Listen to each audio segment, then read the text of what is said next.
Okay, so is this on? Can you hear okay? Okay, great.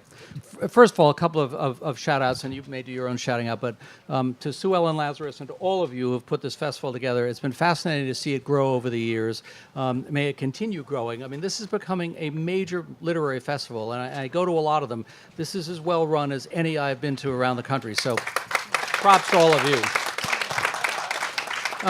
And secondly, to start with a publishing story. It is always a bit traumatic for authors when their editors leave. And this happened to Maddie because her editor to the new owners, a wonderful young man named Jameson Stoltz, left Grove Atlantic last November. And that's the point at which the book was just beginning to get published. So it's a very traumatic thing for an author to have an editor leave because the editor-author relationship is a really close one, and they worked really hard on the book. I left the job that I had at Grove Atlantic, at Bloomsbury last November, and I joined Grove Atlantic in mid-January. And I inherited Maddie. Now, it's traumatic for an author to be inherited by another editor. It is also mildly traumatic for an editor to inherit an author because I wasn't there at the start of this book, and I don't know all the stories behind it, and I didn't know Maddie at all. And I can tell you that one of the great joys that I've had in joining Grove Atlantic, and these are the questions that I was going to ask Maddie, so I better pick them up, is getting to know her. And that's part of what makes this book special, too. There is a great intimacy and a great warmth in Madeleine Blais. I have come to greatly appreciate that over the last few months, and you will find that in her book. So the trauma that I had was completely dissipated. I'm praying that the trauma that Maddie had has been marginally dissipated by my being there. But we're certainly having fun publishing the book. And let me start, Maddie, by just saying, many of the people in this audience know the book, but talk about the inspiration for it just to start with and set the scene for it a little bit, and then we'll go on from there. Okay, thank you, George. Key word, inheritance. He used it 2 or 3 times. Yeah. This book is about an inheritance, a house on Tisbury Great Pond in a location that I will not describe in detail, but just to say that it was on a peninsula on the pond. It led to the ocean, a beautiful piece of land. And the house on that property had been owned by my husband's family. My husband is named John Katzenbach. He's a thriller writer. His father was Nicholas Katzenbach, well known as the Attorney General of the United States during the Kennedy-Johnson years. And he's the one who stood in the schoolhouse door at the University of Alabama and told George Wallace that he had to segregate that university. And George Wallace did. When John's father died in 2012, ownership reverted to the 4 children, and we realized that the house was then on its own kind of life support system because 3 of the siblings lived on the West Coast. We were the only ones on the East Coast in Massachusetts, in Amherst, and therefore the only ones who could really have access to the house on a somewhat routine basis without a lot of rigmarole and travel, etc.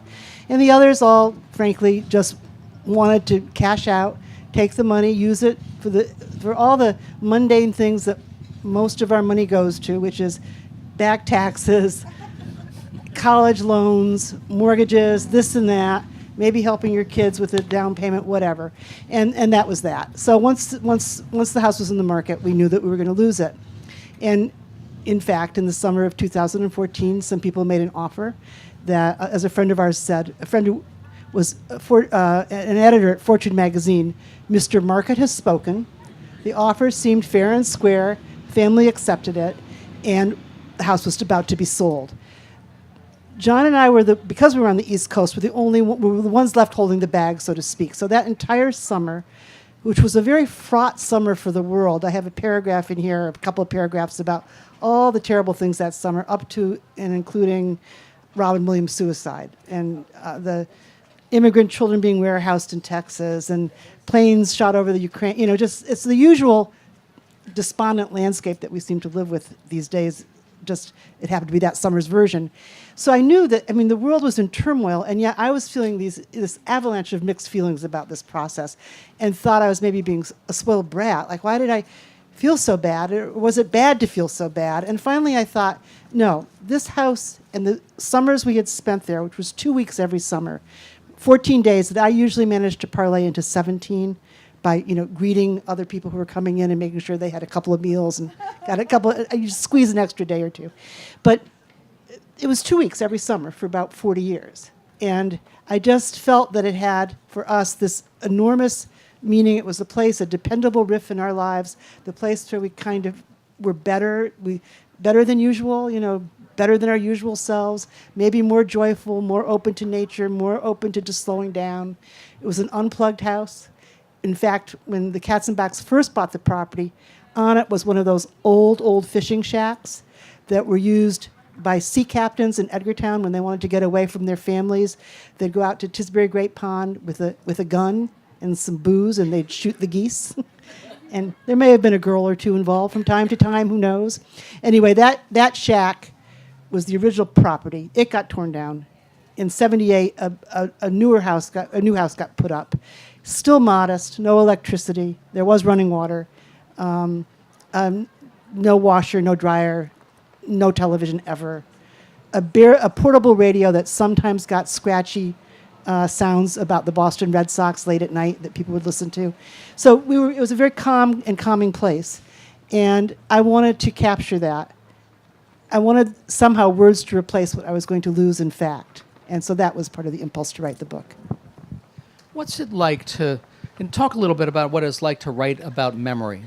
The challenge of recalling scenes that took place years ago and trying to make sure that they're as accurate as they could be. The pleasures that memory evokes for you. Talk a bit about writing about memory, because this book is so much about memory. One of my favorite memoirs is Tobias Wolff's This Boy's Life. And at the beginning, he has a sentence or two where he says, "This is a book of memory, and it tells the best story that memory can tell." When you're relying on memory, you're relying on an instrument that can be somewhat unreliable. I always say it's made at times out of fog, mist, and quicksand. So one thing that I try to do when I summon a memory is also try to actually research my own memories if I can. I believe in the kind of reported memoir that is somewhat popular these days, where people will write what they remember and then try to, if they can verify any of it, they try to get to the best version of the truth you can manage to convey. So in this particular work, I had a lot of excellent allies in the process. One thing is that the Katzenbach family are all born storytellers, and they would tell wonderful stories, the same stories over and over, so I could access those quite readily. But more cogently, when the new house was built in '78, the new house, which is the one we sold, we bought some ship's logs from a place called AGA Correas and Sons in Maine, and these are beautiful 8x11 books with a sturdy cover that are used, in fact, as nautical logs on boats. And the paper is plain; it's not lined, so people can actually draw what things that they want to draw on them if they wish. And we would write in these logs.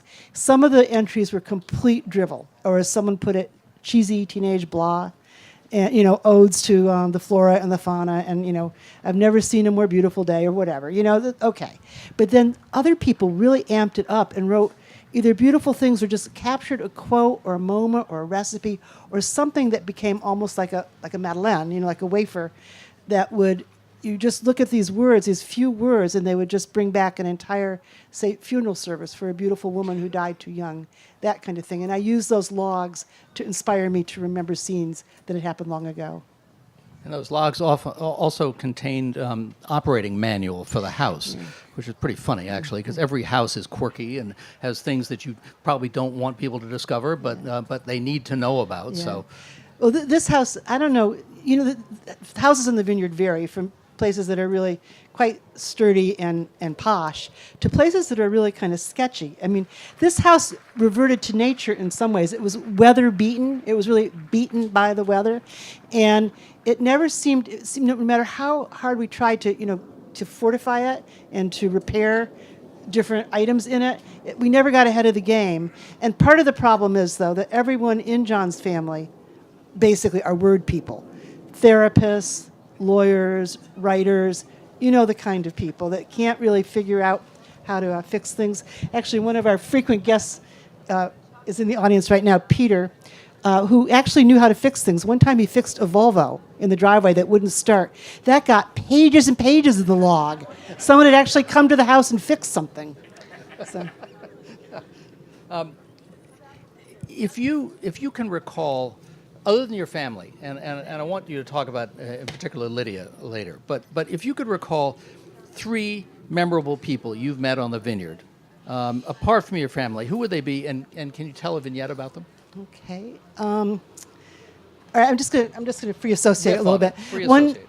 One person that I always liked saying hello to during the 2 weeks we were here, and I'd see her quite frequently because we ate a lot of seafood, was Sandy, who owns John's Fish Market. Do you know her? And just this, every time I saw her, she gave me a smile, and especially as Nick and Lydia, my in-laws, became too frail to come to the island, or too frail to, even if they were here, to go to the store to get the seafood.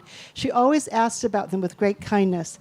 And at one point, I was buying one of her loaves of Portuguese sweetbread, and I said, boy, I really would like to learn how to make this. And she said, well, you can come to my house sometime and I'll teach you, which I haven't done, but I have her number. And I think I'm going to ask her if I can do that. So that's one person. Absolutely. Another person who meant, well, there was a sad day one summer. If anyone knows Tisbury Great Pond, you know that sometimes a cut is open from the pond to the ocean to replenish the water in the pond and to make it fresh again so that the seafood can thrive. And we went to the beach on the day the cut was open. It wasn't being really guarded correctly by the officials. After this terrible incident, things changed. But a man had walked to the beach that day. He was a teacher in the high school. His name was Louis Toscano. And he was on a health kick. He was trying to walk. I think he was giving up cigarettes. He had a backpack with him with a book in it and some water, such. And he was just going to have a day at the beach in August. And he was at the cut and observing it. He got too close to the edge and slipped down on the sand and got washed away in a second, just right in front of our eyes. You saw him rapidly moving out to sea. People noticed right away, the men on the beach particularly like this. No, there was one person with a cell phone. That's how long ago it was. They called the Coast Guard. The men ran to the pond, got boats, carried them as quickly as they could to the ocean side, and then moved as strongly and as quickly as they could to try to find him in the water. And people were pointing, but it was to no avail. And later, when the obituary came out in the Gazette, I learned, did anyone know him who was in the audience? Anybody's children go to the high school? It said that he taught math, but he knew Dante in the original Italian and would just recite it to the kids. He had one of the kids that he helped was a salutarian or valedictorian at the high school and went on to Duke. That was a great source of pride. And many people became teachers because of him. But the moment that was even more heartbreaking was a few weeks after this terrible loss. Some men came onto the beach, 2 or 3 men dressed in street clothes, so, shirts and ties and shoes. And they were walking around from towel to towel asking people if they had been there that day, because they were trying to figure out what had happened, trying to reconstruct the events. And they were the brothers of this apparently wonderful man asking why. So I always wished I could have met him. And the other person that is another person in the book who actually gets her own chapter is Catherine Graham. The chapter is called What Kay Graham Brought to the Table.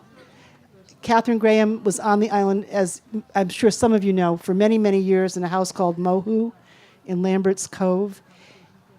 For various reasons, partly because of my newspaper life, we were at a funeral service for someone we both loved. And she said, "Oh, you're going to the vineyard, Maddie. When you're there, please be sure to give me a call." And I said, "Oh, my God. I really will have to call her. Wait on me. Let me tell you, I got to the island. I got to call Mrs. Graham. This is crazy." And so I did call her, and I didn't know what would happen, but I thought I really should call. And she wanted to have lunch or dinner. And as it turned out, we would have a meal together once a summer, low-key. We were not on the B list. I think we were on the, T list or something, but that was good. It was very intimate, really.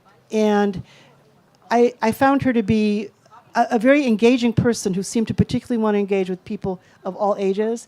And she would come to our house. I remember once she came and we made lobster because I thought Well, that's down home. We'll put a bib on everybody. You know, the lobster juices will fly everywhere. It'll be a casual time. But my favorite meal was a couple years later when it was our turn. I went to John's Fish Market and got harpooned swordfish. You guys know how expensive that is. You know how good it is. And you probably, if you're like me, also honor local food for its integrity, and you don't want to do too much to it. So my way of cooking really, really good swordfish is to take just store-bought mayonnaise and put the tiniest membrane of mayo on the top and the bottom, and then put it on the grill at a fairly high heat so that the exterior sears and gets crispy, and the interior, continues to cook, and it's very delicious as well. She loved my swordfish. That's good. She wanted my recipe. She wanted me to talk to her chef about the recipe. And I remember thinking, I had to think quickly, and I finally said, Mrs. Graham, I would love to share this recipe with you, but first you have to tell me who Deep Throat is. And she went, oh, my dear, So, but anyway, one really cool thing is that chapter was excerpted in Vanity Fair, and as a result of that, I've been following what seems to be a resurgence of interest in Katharine Graham, and it turns out that I believe it's already been filmed. It just hasn't been released. There's going to be a film based. Do you know about this? With it is okay. Meryl Streep is playing Katharine Graham, and Tom Hanks is playing Ben Bradley. Yeah. And is it called The Papers? Something like that. But anyway, so what's really good is there are so many young people, even the young people I teach in journalism at the University of Massachusetts, who they know about Watergate. They've heard of Watergate. They have kind of heard of Woodward and Bernstein.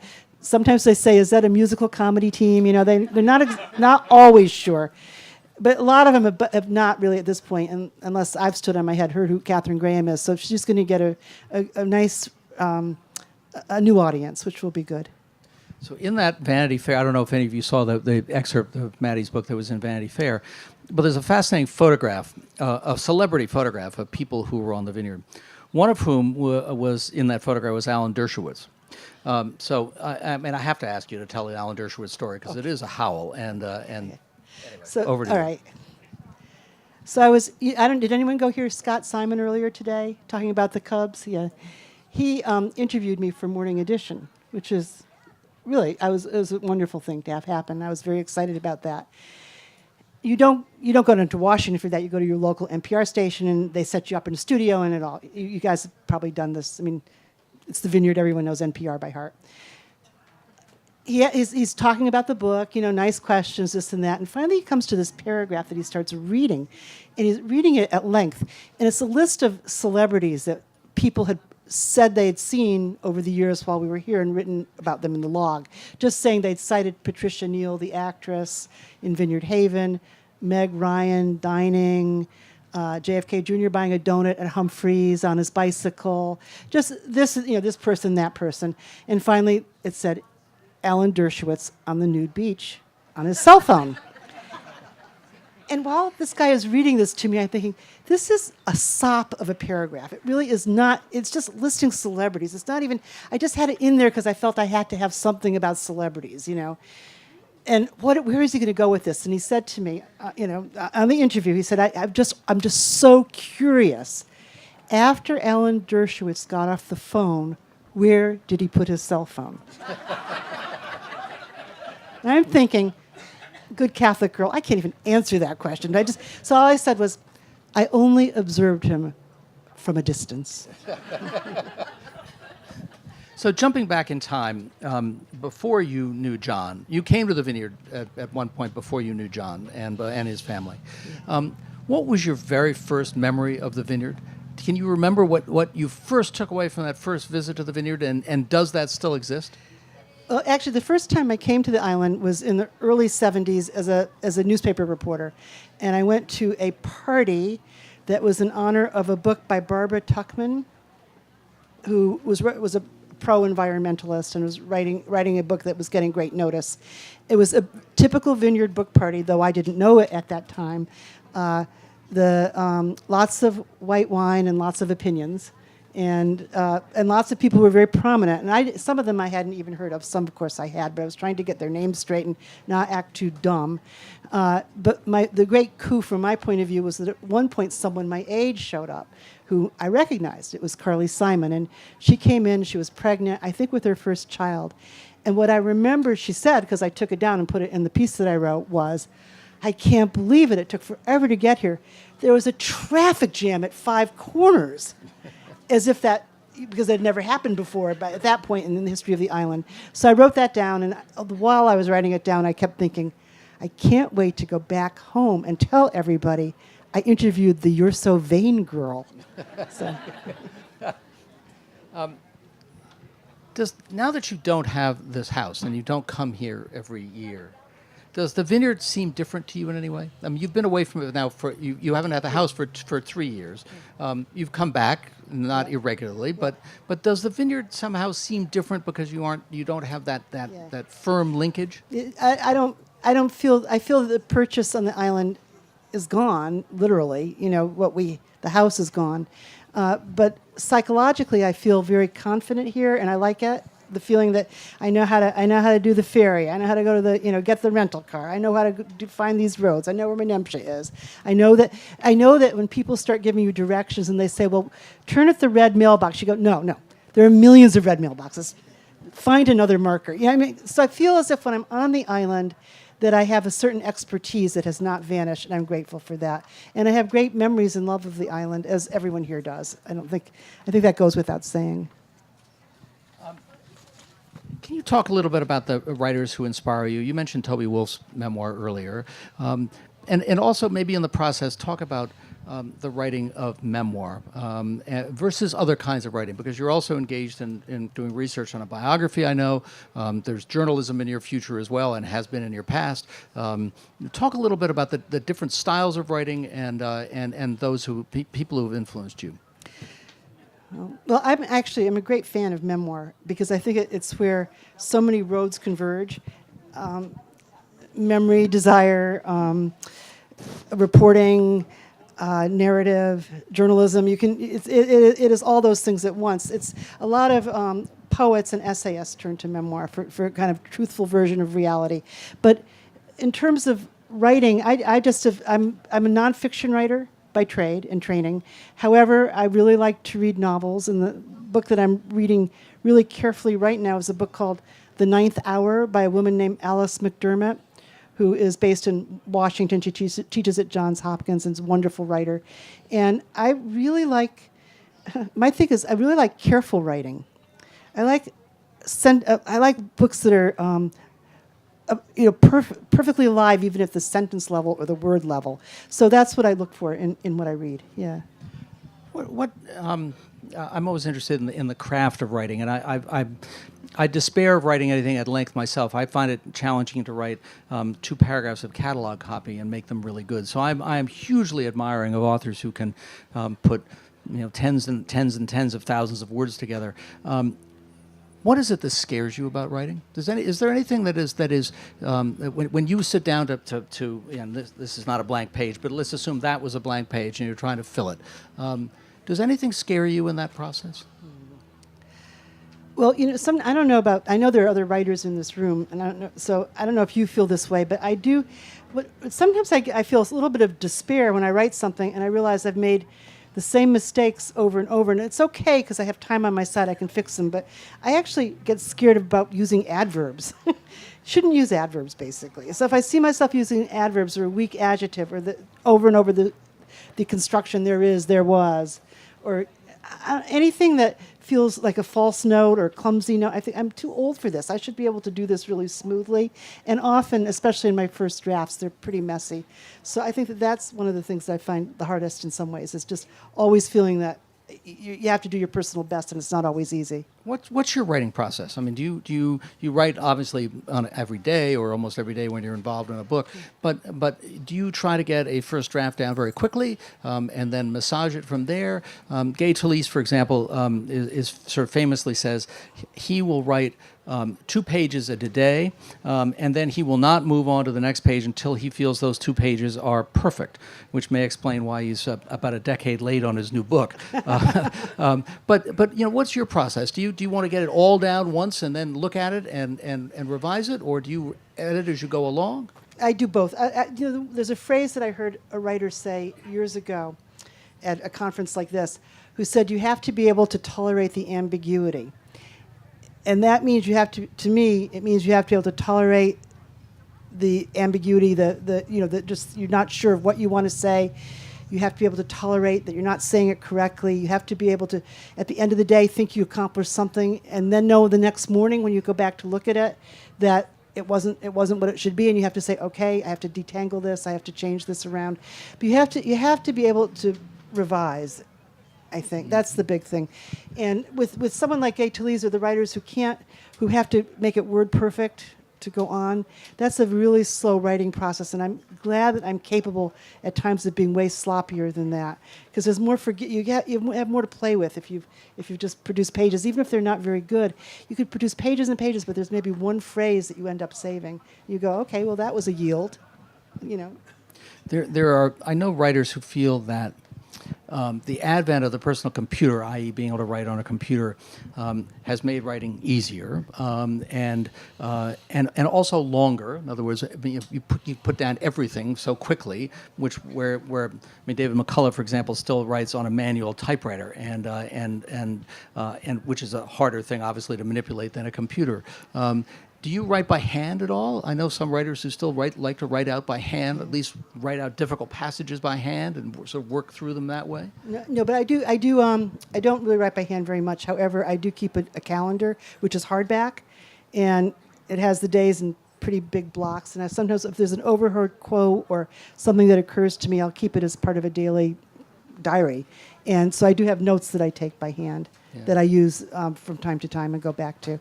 But I find at this point that just the computer is much easier to use. So. Yeah, no, it is.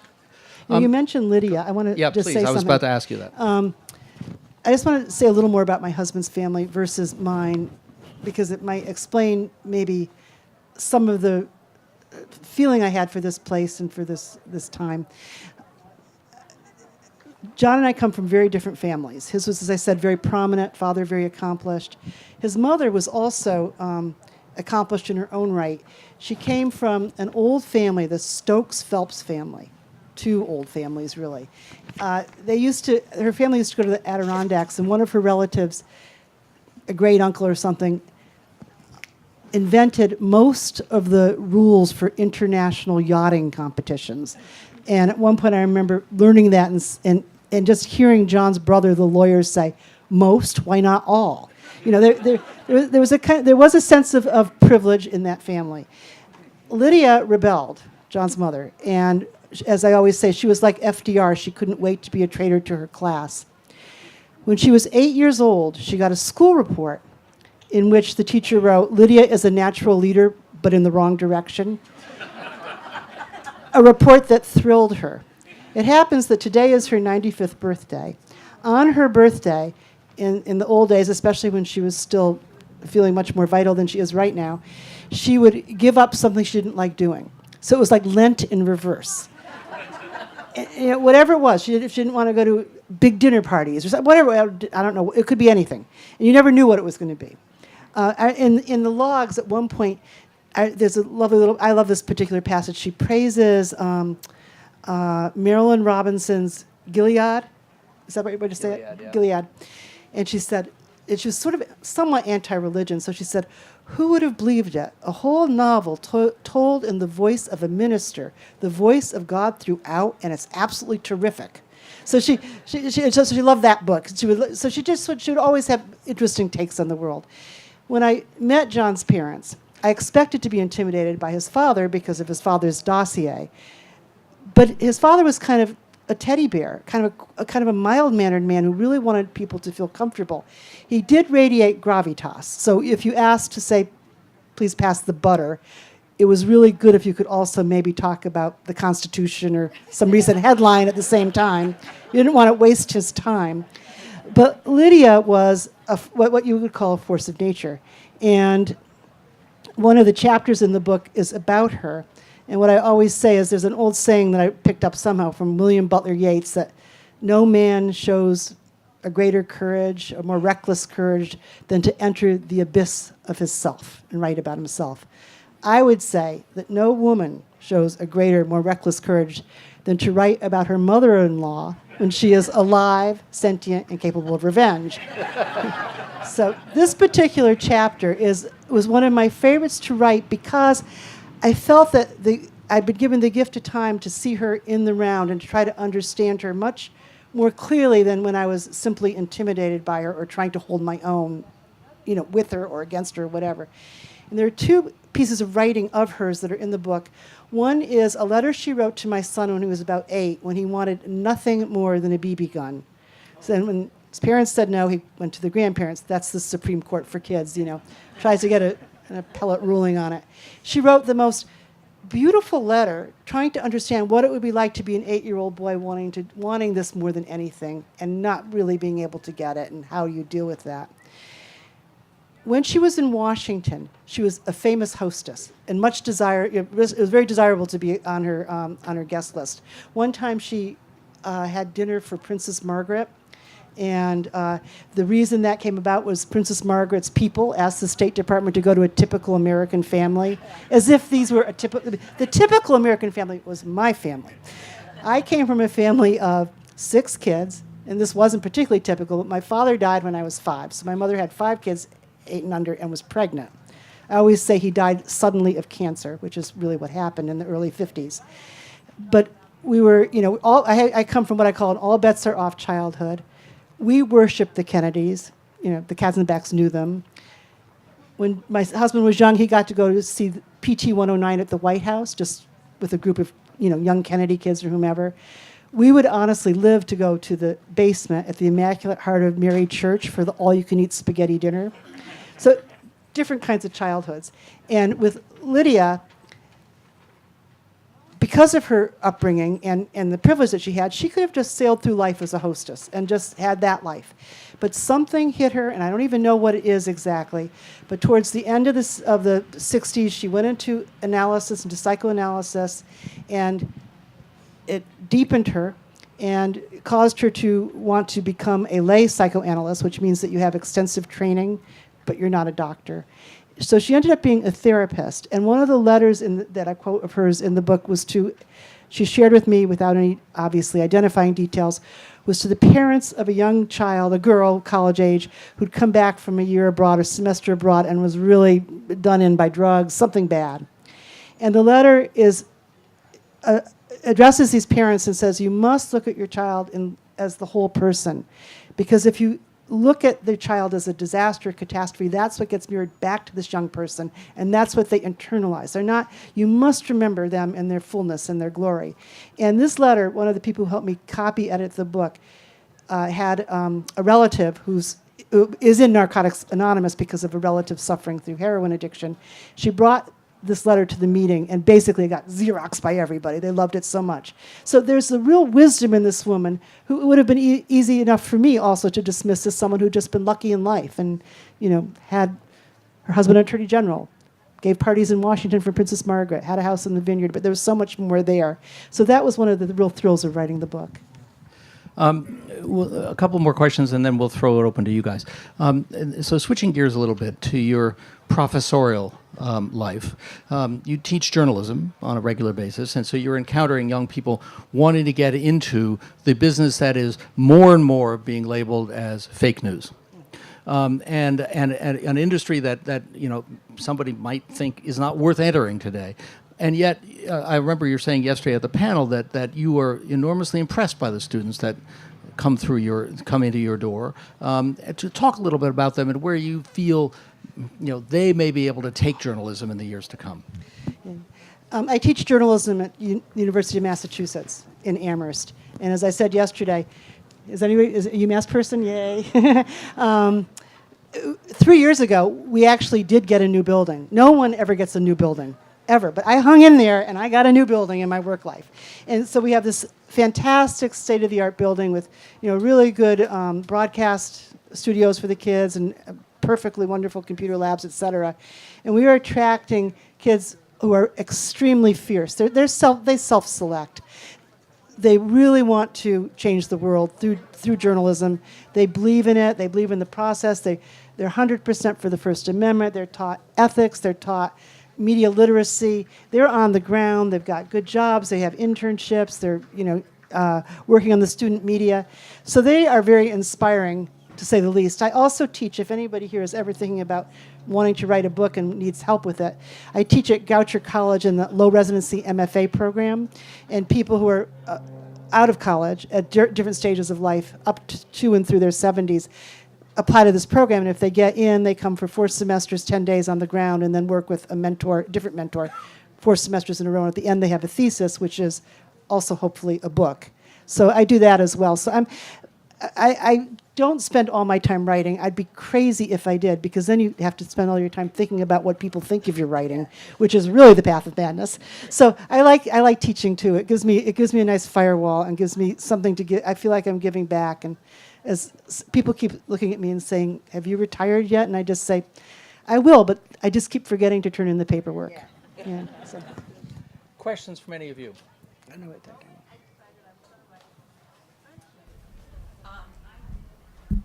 Thank you very much. I finished reading your book today.